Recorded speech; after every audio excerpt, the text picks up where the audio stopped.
আশা করি সত্যি অনেক ভালো আছো। তো এখন বাজে হচ্ছে 4:30। তো এখন আমরা রেডি হয়ে ঘুরতে বেরোচ্ছি, কিন্তু কোথায় যাচ্ছি বলো তো? জানতে হলে ব্লগটা স্কিপ না করে দেখতে থাকো। এই দেখো, বলতে বলতেই আমরা ট্রেনেও উঠে পড়েছি। আর আজ দেখো ট্রেনটা তেমন একটা ভিড় নেই। অবশ্য আমরা উঠেছিলাম লেডিসে, তাই আমিও বেশ আরামেই মজা করতে করতে যাচ্ছিলাম। তবে এতক্ষণে নিশ্চয়ই তোমরা বুঝতে পেরে গেছো যে আমরা কোথায় যাচ্ছি। হ্যাঁ, আমরা যাচ্ছি সল্টলেক স্টেডিয়ামে সুনীল ছেত্রীকে শেষবারের মতো দেশের জার্সিতে দেখবো বলে। তবে শুধু আমরা বা আমাদের মতো কিছু লোকজনই নয়, প্রায় 59,000 লোক সেদিন মাঠে উপস্থিত ছিল, শুধুমাত্র সুনীল ছেত্রীকে দেশের জার্সিতে শেষবারের মতো দেখবে বলে। ফলে মেট্রোতে এতটাই ভিড় ছিল যে আমি আর ফোন অন করার সাহস দেখাইনি। তবে এই দেখো, মেট্রো স্টেশন দিয়ে নেমে স্টেডিয়ামে যাওয়ার রাস্তাটাই শুধু লোক আর লোক। আর এত ভিড় দেখে আমি তো ঝটপট গিয়ে বাবার হাত ধরে হাঁটতে শুরু করে দিয়েছি। আর দিদিকে বলেছিলাম তুই একটু ভিডিওগুলো নিয়ে নিস। তবে জানো তো, শুধু মেট্রো বা বাসে নয়, অনেকটা ডার্বি ম্যাচের মতো অনেকেই আবার মিনি ম্যাটাডোর বা হুড খোলা গাড়িতে করে দেশের পতাকা জড়িয়ে সুনীল ছেত্রী জার্সি গায়ে দিয়ে মাঠে আসছিল।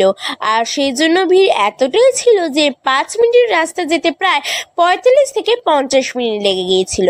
ফলে তাড়াতাড়ি বেরিয়েও মাঠে ঢুকতে ঢুকতে প্রায় 6:30 বেজে গেছিল।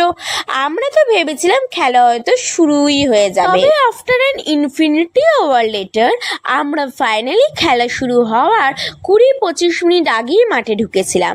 আর মাঠে ঢুকেই দেখি তখনই মাঠ প্রায় পুরো ভরে গেছে।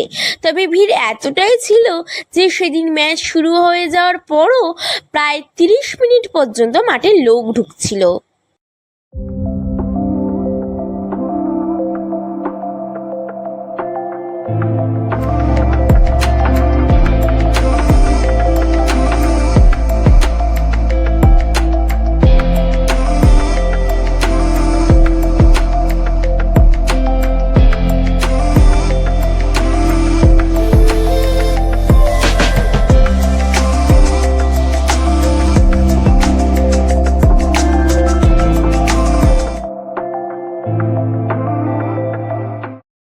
আর এই দেখো, খেলা শুরু হতে হতেই সবাই কিভাবে সুনীলের নামে চন্ট করতে শুরু করে দিয়েছে।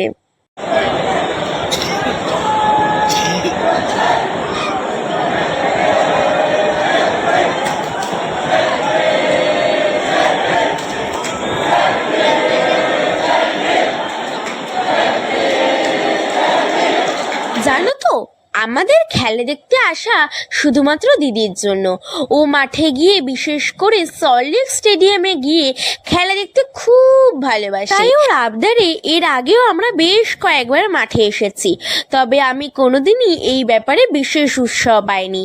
তবে এইবার খেলা দেখতে এসে আমি মনে মনে দিদিকে একবার থ্যাংক ইউ জানালাম। ক্যাপ্টেন, লিডার, লেজেন্ডকে শেষবারের মতো দেশের জার্সিতে এত কাছ থেকে দেখার সুযোগ করে দেওয়ার জন্য।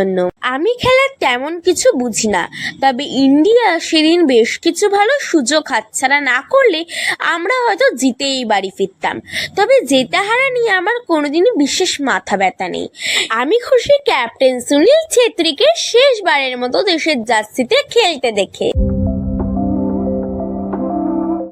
সেদিন ম্যাচ শেষে সুনীল ছেত্রীকে বিশেষ সম্বর্ধনা দেওয়া হয়। তবে সেসবের আর ভিডিও আমি নিইনি।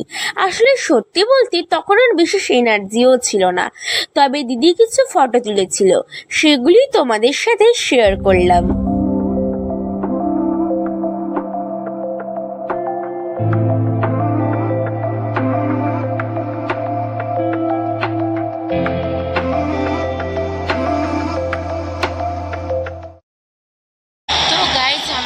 স্টেডিয়াম থেকে বেরোচ্ছে আর ফাইনালি ম্যাচটা শেষ হলো।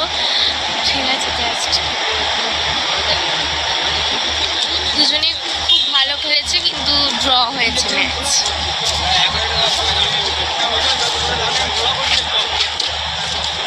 তবে এই দেখো, মাঠে ঢোকার সময় যতটা ভিড় ছিল, বেরোনোর সময় কিন্তু তেমন একটুও ভিড় ছিল না। আসলে অনেকেই ম্যাচ শেষ হওয়ার সাথে সাথেই মাঠ থেকে বেরিয়ে গিয়েছিল, ফলে আমরা যারা সম্বর্ধনা দেওয়া দেখে বেরিয়েছিলাম তাদের ততটাও ভিড়ের সম্মুখীন হতে হয়নি।